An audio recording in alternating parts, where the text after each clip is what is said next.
What's up guys, it's Ivan, and on this channel I provide tips, tricks, advice, and strategies for your graduate school applications.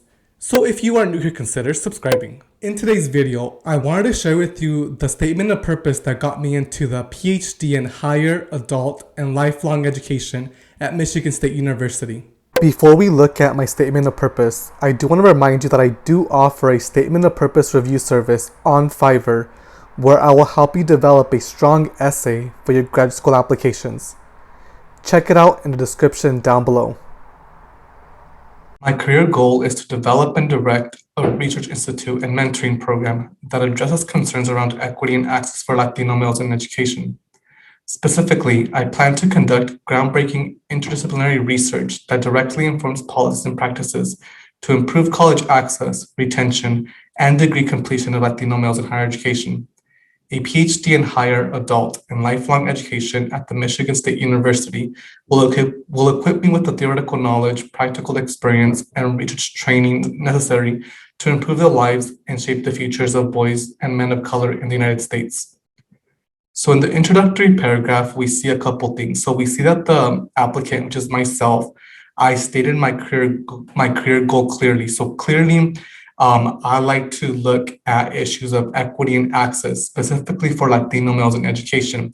And so that's very apparent in my introductory paragraph. And that's what you need to do when you write your statement of purpose. You need to tell the committee exactly what you hope to do in your future career. And that's going to set up the stage really well so that the reader knows exactly what to expect for the rest of the statement of purpose. And then the second thing that I want you to do as well in your introductory paragraph is to state which program you're applying to.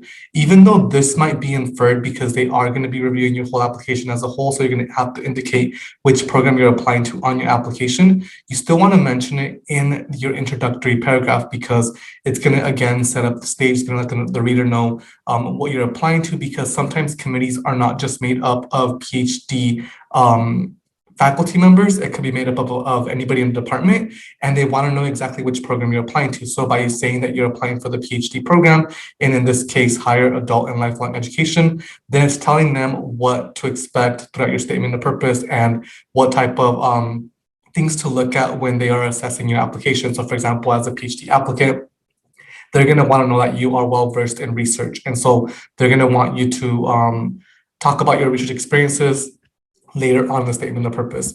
So you want to make sure that you also write what you hope to gain from a PhD program. So in my case here, I said I wanted to gain theoretical knowledge, practical experience, and research training, specifically because I want to improve and impact the lives of boys and men of color in the United States. You also want to make sure you include that impact portion in your introductory paragraph. It's going to tell a reader what you hope to improve or transform in your field, in my case, education. Growing up as a low-income Mexican male, I have constantly found myself struggling with and within an educational system that was not designed to meet my needs.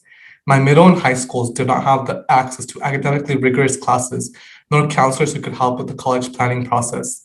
Students were expected to use outdated textbooks, technologies, and resources. Parents did not have the tools, language, nor support to effectively be involved in their children's education.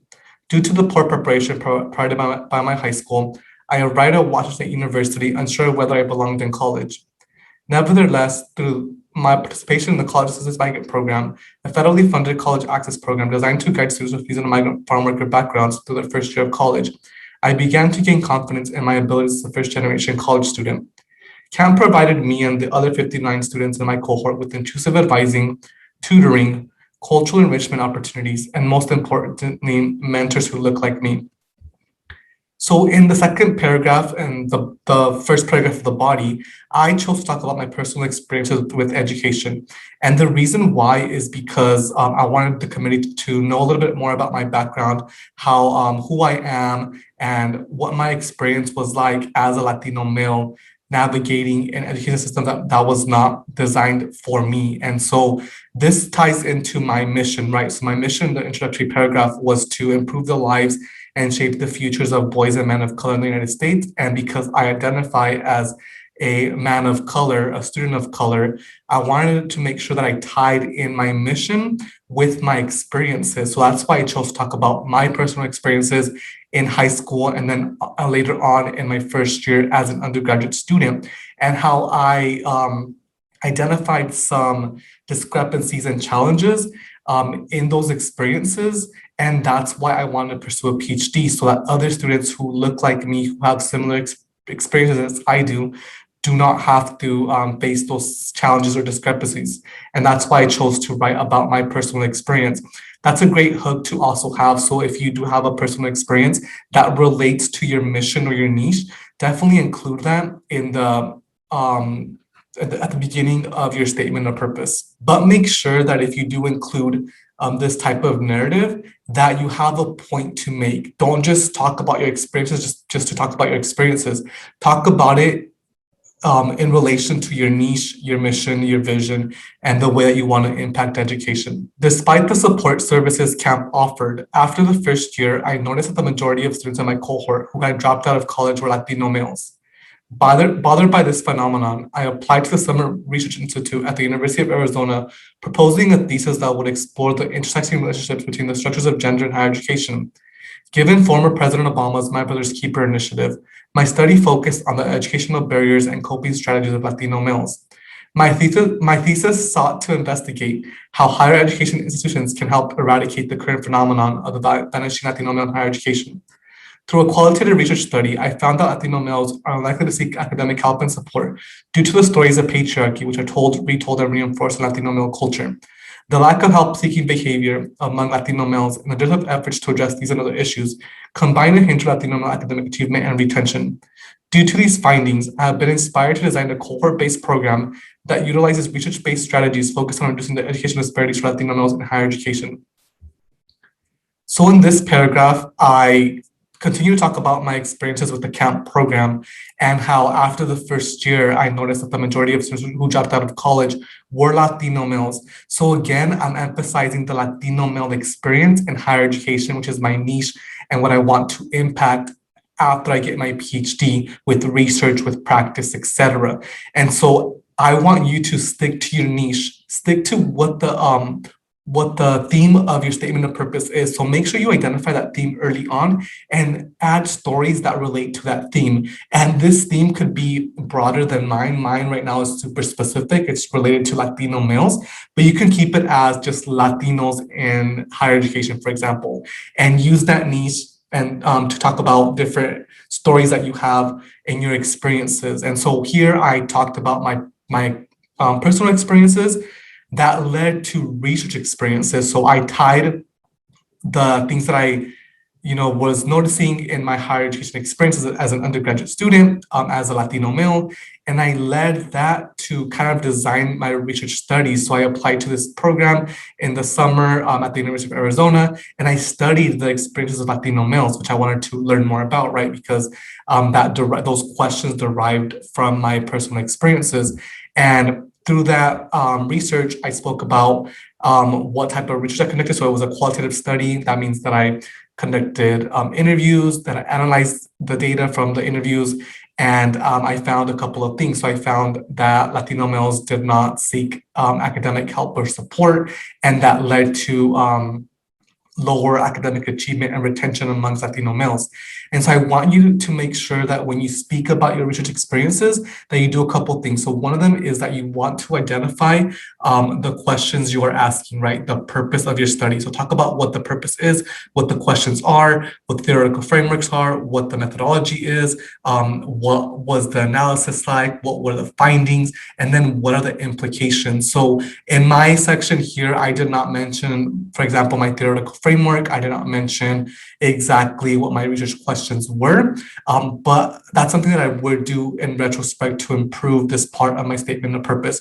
So I want you to be that specific, because for a PhD program, you are going to be expected to conduct research. And if you do not have a command of the research process, then it's going to be hard for them to accept you, because they want to make sure that you already have somewhat of knowledge of what research entails and that you have some experience. So they want to train you to improve those skill sets in research. And so you want to make sure that you mention every aspect of the research process when you are speaking about research experiences in your statement of purpose.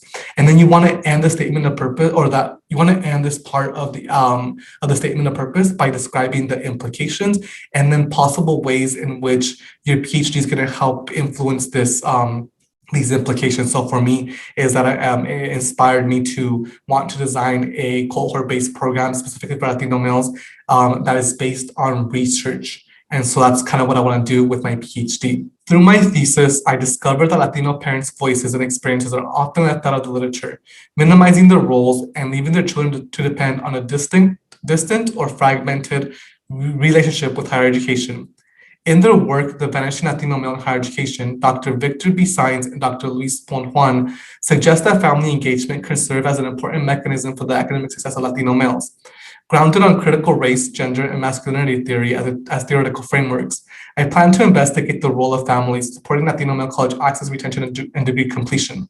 Through in-depth interviews with home visits, I plan to investigate how Latino parents understand the system of higher education, specifically how it is that these parents develop their understanding and perceptions of the system. What are the resources, tools, knowledge, and power structures that help them develop these notions, and what are the limits and barriers they face? To what degree do the students take into consideration the family's opinions of higher education, the reasoning behind it, and the result of these decisions are all notions that I seek to explore through my graduate work.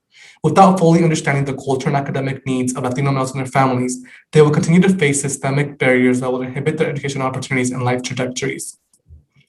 So this next paragraph is giving the committee a glimpse of what my potential dissertation might look like, or my potential projects that I might conduct while a PhD student. So again, I'm relating this to my experiences with the previous research, which I found some gaps in the literature, right? So in the literature that I read as an undergrad, I did not find Latino parents' voices and experiences included in that literature. And so that led me to think about those gaps and how to address those gaps through my graduate work. So as a PhD student, I'm telling the committee here, here's how I would design a research study based on the gaps in literature that I found in my undergraduate study. And so I'm telling them that some of the literature that I read, so I read this article titled The Vanishing Latino Male in Higher Education, and how that article suggested that family engagement is an important aspect of Latino male success. And so that kind of led to my study. So I wanted to, sometime in the committee here, that I'm going to be using critical race, gender, and masculinity theory to kind of frame my study, and that I plan to conduct in-depth interviews and home visits to collect my data and some of the questions that I seek to answer, right? So I have a series of questions that I want to answer with this project. I do want to say that even if you write something like this in your statement of purpose, you are not tied to conducting this work. Currently, I'm actually not doing family engagement work, and I'm already in my second year of my PhD program. I shifted my focus to more rural education and transfer, and that's what I wanted to focus on as a PhD student now. So your research interests will evolve as you move through your PhD program. As you can tell, mine has evolved. So you're not tied to this, but what they want to see is they want to see that you have some type of idea of what research you want to conduct as a PhD student. And they obviously understand that you might change that topic as you progress through the program, but give them an idea of what they should expect from you as a graduate student, as a PhD student, and be specific. Mention the questions, mention the theoretical frameworks, mention how you're going to collect your data, mention where are the gaps in literature, etc. And you want to make sure that that's clear. That way they know that you have a command of the research process again. The PhD in higher adult and lifelong education at Michigan State University is the ideal institution for me to develop and carry out my research ambitions. I want to work under the guidance of Professor Kristen Wren, whose overall work on college student learning, development, and success in higher education complements my research interests. Similarly, the work of Professor Dongbin Kim adds a comparable perspective to my own, since she focuses on issues of equity and social justice, specifically college access and diversity. I'm excited to present my work at the annual Hale Graduate Research Colloquium, where I will have the opportunity to share my research findings and gain feedback to improve my work. Finally, I am intrigued at the opportunity to explore higher education issues at an international level by participating in an international study course in South Africa or Japan. So this paragraph here is my why the PhD in higher adult and lifelong education at Michigan State University. And as you can tell, I'm very specific. As a PhD applicant, you have to mention at least one faculty member who you want to mentor you, whose research aligns with yours. In my case, I mentioned two people just in case one of the researchers was on sabbatical, for example, or wasn't taking any PhD students for that next year. So I want to make sure that two of the professors mentioned in here read my statement of purpose. So one of them was Professor Kristen Wren, and the other one was Professor Dong Bin Kim. And they have research interests that match mine and that complement my work.